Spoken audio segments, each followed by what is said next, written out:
Una ba sa zone 4, yan tabi mismo ng tindahan. Simbahan. Ingat po. Ang sasakyan. Ito po yung main entrance, naka-gate po.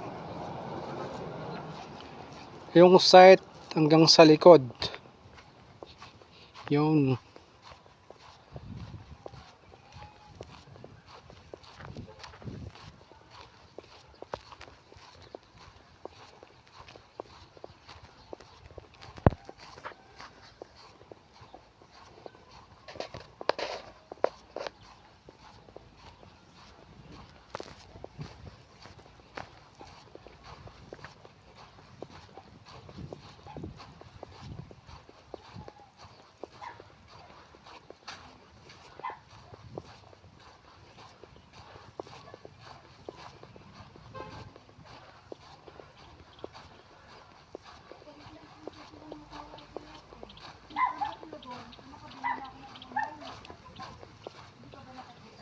yan, ito yung backlot natin.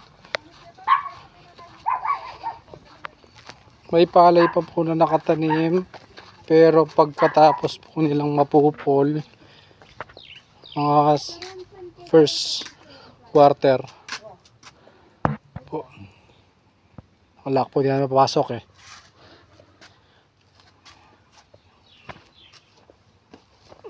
Mga first quarter siguro na makakuha na to, no?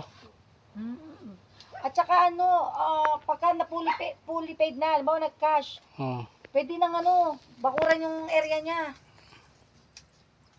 Kasi ang